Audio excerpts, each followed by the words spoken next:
I feel this is the perfect time to say, Elodie, you go first. Ladies first. Thank you very much, Shai. Good afternoon, everybody. We are delighted to be here with you.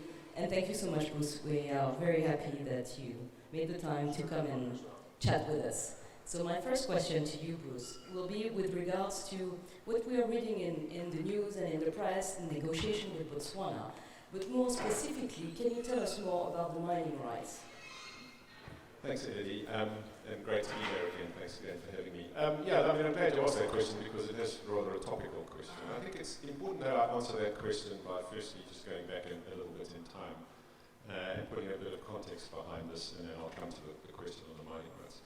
We as De Beers have been in partnership with the government of the Republic of Botswana for something like 55 years.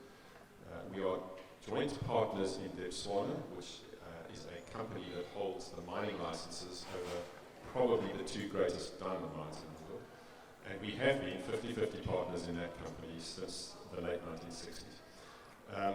This partnership is often described by commentators, but also by the President of Botswana and myself, as maybe the greatest private-public partnership in the world. And despite a lot of the noise you hear, both parties are determined to continue this. We have various negotiations that go on with the Botswanan government over the years. And it's worth just touching on your point and explaining that. Every 5 or 10 years, depending on how long our sales contracts are, we renegotiate the sales contracts. And there is a negotiation going on now on the sales contracts. But quite unusually, we also are renegotiating the mining licenses. So these are the licenses that allow the Botswana company to continue to mine those assets beyond 2029. So this is a kind of a one-off negotiation. The mining licenses under the Mining Act in Botswana are 25 years long, so they don't come up for renewal often. And actually our current licenses only expire in June 2029. But we've been prudent, and the government has been prudent, to start discussing the renewal of those licenses now. And the reason is we are already starting to make some very big investments in the mining side, which only pay back after 2030. And so any responsible party at that point would say, well, before I make investments that are too large, now that only pay back after the license has expired, let's renegotiate the license and renew it now, so that gives us both, and I mean both, government and peers, certainty that these investments will continue to be made. And to put this in perspective, I know it's not a world that many people in this room operate in, but mining investments are very expensive, very long dated. So, for example, we're going underground at Venetia in our South African operation, nothing to do with Botswana. The first ore, so the first carats, come out of that mine in 2023. We started that investment in 2013. And so there's a good example. It's a $2 billion investment. It takes 10 years until you see your first cent of cash flow. But it's the nature of the mining business. So that's actually what is behind the discussion on the mining license with our colleagues and friends in the Botswana government. I've been involved in a number of these discussions myself. I think it's fair to say that both parties go into them with completely legitimate aspirations. Governments have aspirations, corporates have aspirations. We've always been able to resolve them, and I have absolutely no doubt that we will resolve the mining license and we'll resolve the sales agreement in the course of the next few months. So I'm glad you asked that because I know there's a lot of noise and I know people want to ask that question. But I think the reason this one's taken longer than the others is because it's slightly unique, because it has the additional aspect of a very long mining license being renegotiated. That will be a 25-year license, so it will expire in the mid-2040s. 50s actually, and so it will secure the mining future of Botswana for the next 25 years. Thank you very much for reassuring us. I can understand that we can sit back and relax and let you do your job. Thank you. We just need to do ours, yeah. No pressure. Exactly. So now going from the ground to the store, or as we all are saying, from mine to market. Let's talk a little bit about the market itself. So with 2023 first quarter coming to an end, many in the market are confused about the direction, with mixed signal, especially on the demand side, coming from high inflation, lower growth, and a lot of uncertainty in the markets. how do you see this affecting the market in the latter parts of 2023 and going to the future? In 2 minutes. Yeah, thank you. Great question. Look, I think I would agree that the first quarter of 2023 has been mixed. I think we have seen some quite strong positive demand, and I think in some categories, I think we've seen very strong demand. Of course, we also all kind of wondering when China's reopening is going to lead to a lot more demand. And if you look at what happened in America after it reopened, after the stores were closed, it took a little while, and then there was an enormous amount of momentum. I would expect that you would see much more positive demand from China in the second half of the year. I know there are a lot of people who are talking about Golden Week in May being an important week.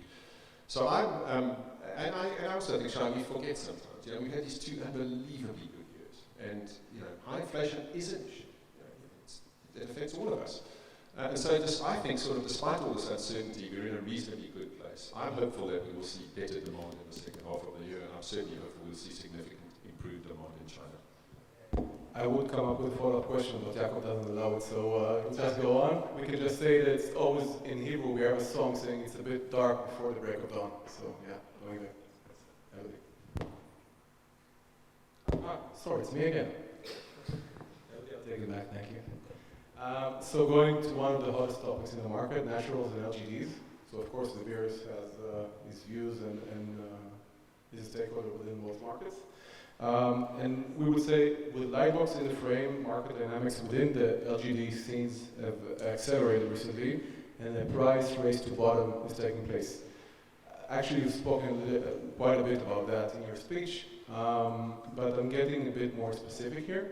Our quest is to find out where you see the market equilibrium ending up, and what will be future use cases for LGDs going forward.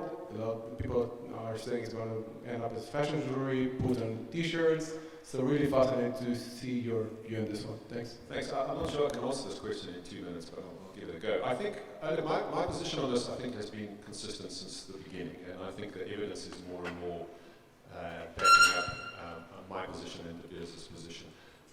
We always have had an industrial diamond business called Element 6, and we've used that for industrial purposes, mostly nothing to do with gem.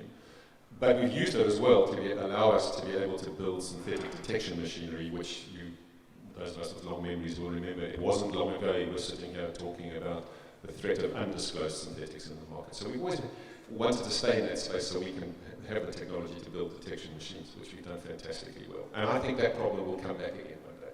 So let's not assume it's gone forever.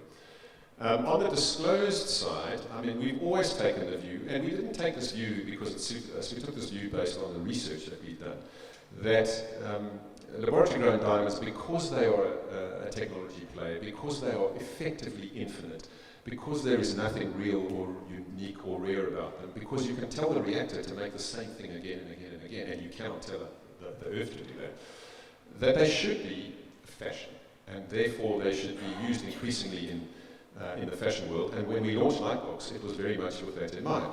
We heard what consumers said. Most of them said to us unequivocally, if the two are presented to me correctly as not the same thing with their different characteristics made clear to me, of course I'd like something that was made by the miracle of nature, you know, by an act of God, frankly, to create this unbelievable thing. There won't be any more of them made for a special moment in my life. And I remember one of the great lines we got by one of our early consumers was, I'll wear laboratory grown in my ear when I go and swim in the sea. I would never do that with the natural. And I think the trends are suggesting we're getting there quicker and quicker. There's much more laboratory grown supply coming on, and that's just inevitable in the technology world, which is why I gave the flat screen TV example. And we're now starting to see, and we've seen this at wholesale, and we've seen lab grown offered at 95% off wrap, for example, at wholesale.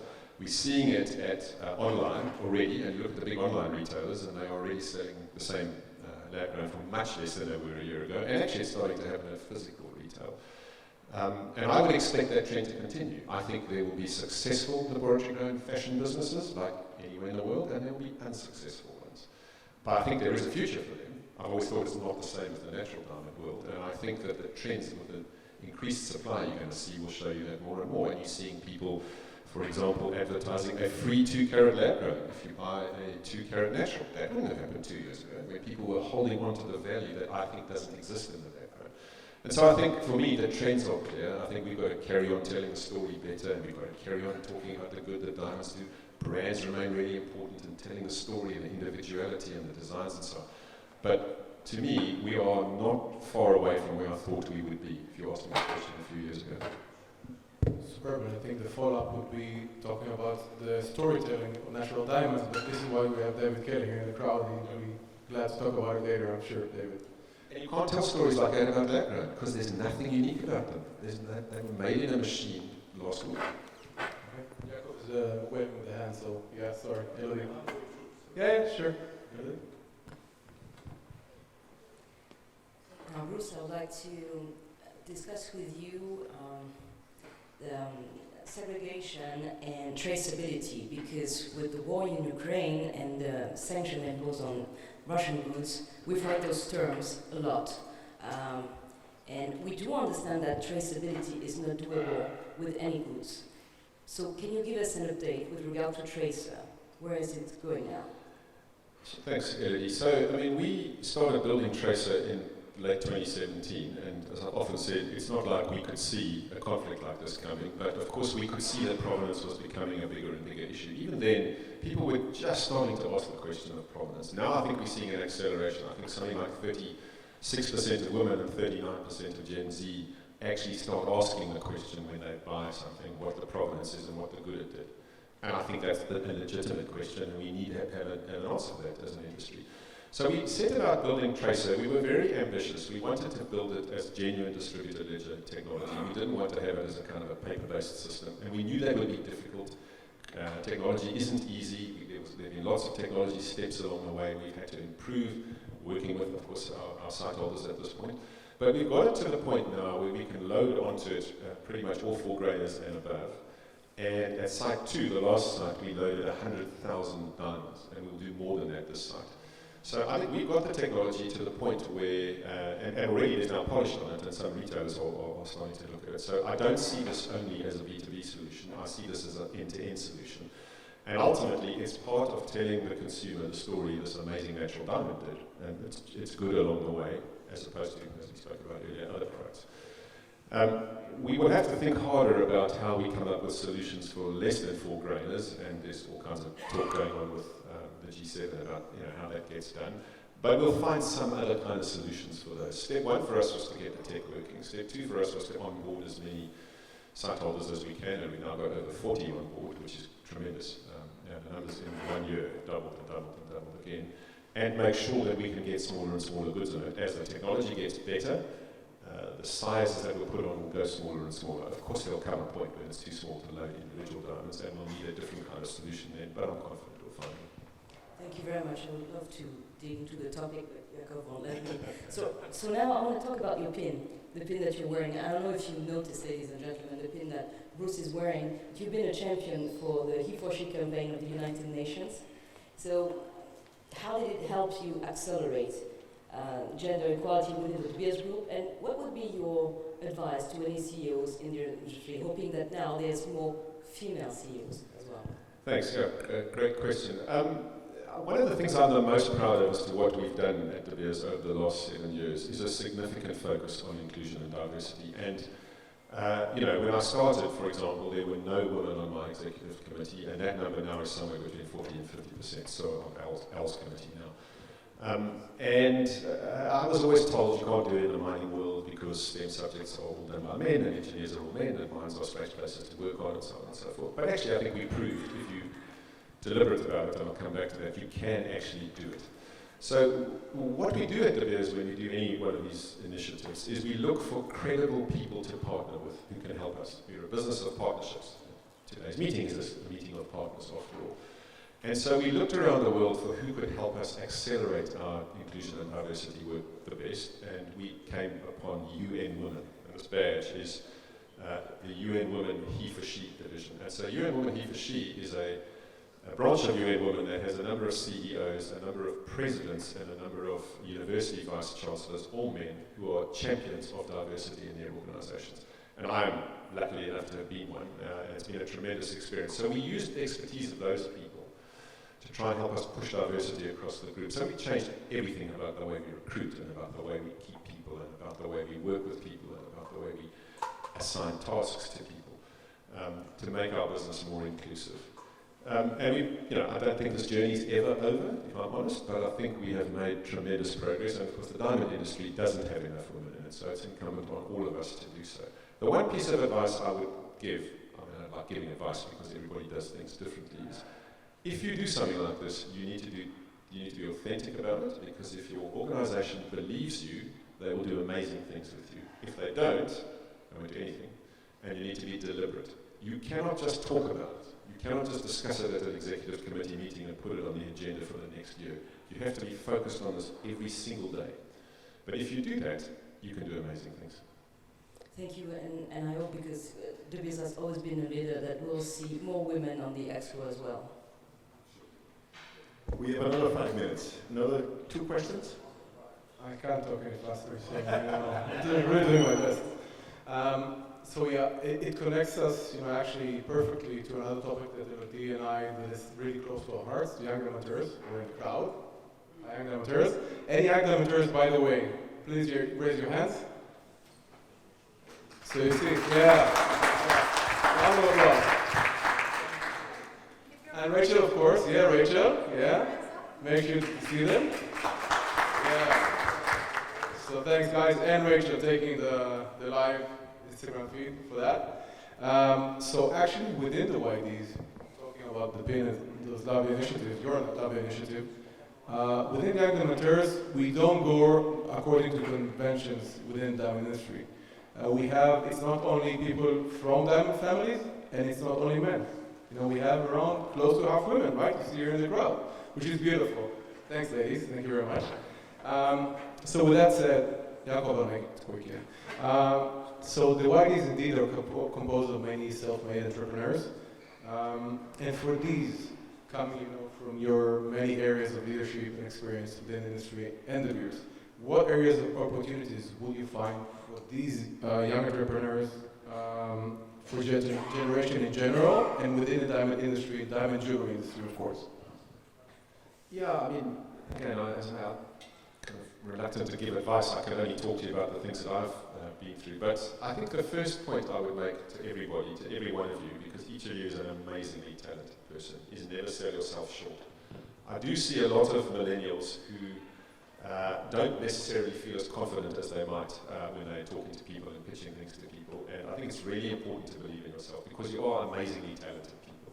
You don't need to be deferential to people. You do need to go out and sell yourselves the best possible way you can.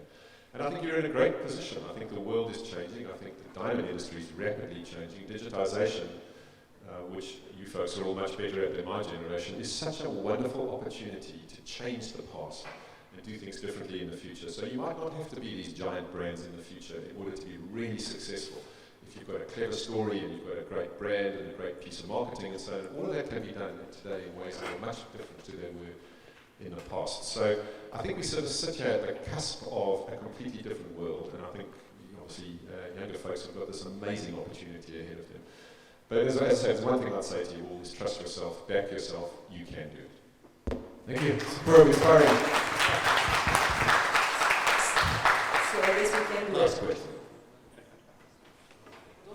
Don't push women in the industry. Don't you dare. Don't you dare. Excuse me, now we're really running the show. That's a millennial answer. Even though I'm not, but let's pretend.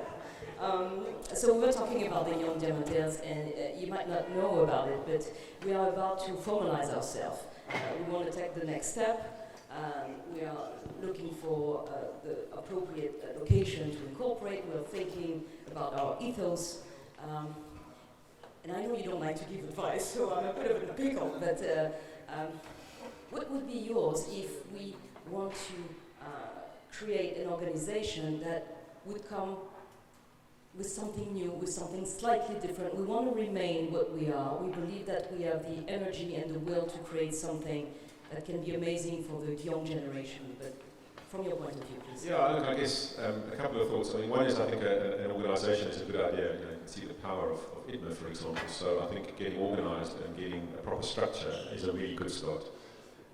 But I mean, the second thing is that, do something innovative, do something different. Let's not do the same things that we did in the past. I mean, if I look at the parts of De Beers that are really successful at the moment, things like Tracer and Lightbox, those are things we would never have done 5, 7, 10 years ago. But we had some courage and we did them. So I think, to me, if you can find something that's obviously in the industry and obviously close to everyone's heart, but that's different to the way it's been done before. So I want to work off.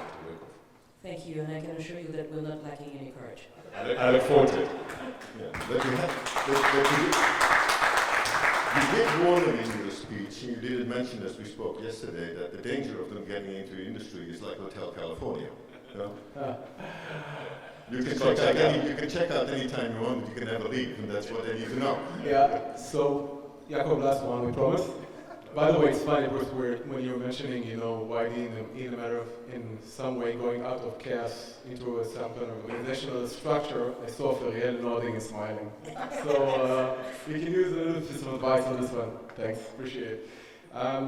Okay, so with diamond dealers, diamond people, sometimes we can be a bit of a pain, we know that.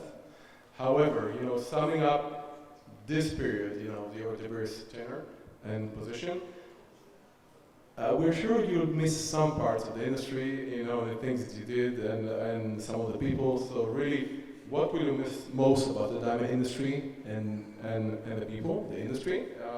Second follow-up question, because Jacob will not allow that one, is just asking you, what's next? Personally, any cool personal plans that would really be delighted to hear? So what will I miss? I mean, look, I'm very privileged that I'm going to carry on being involved with the industry, and I'm going to carry on doing this in a way that is quite meaningful. It won't be 5 days a week, but it'll be staying involved. So I'm very thrilled with that.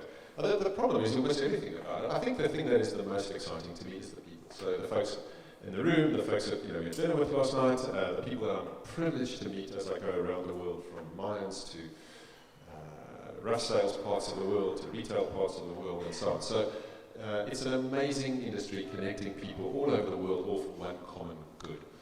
I haven't entirely decided what I'm going to do when I hopefully have a bit more spare time. I haven't had any spare time yet, but I'm hoping that will happen. But for example, for the first time in my entire life, having come to Tel Aviv, I don't know, 20 times, 15, 10 times in my life, I'm actually going to go to Jerusalem for 2 days as a tourist later this week. So I am going to spend a bit more time in my Stay here longer, stay here. Thank you very much. Can we say thank you? Well, one last thing. We need to wrap up. Yeah, we're wrapping up. I'm just taking a selfie.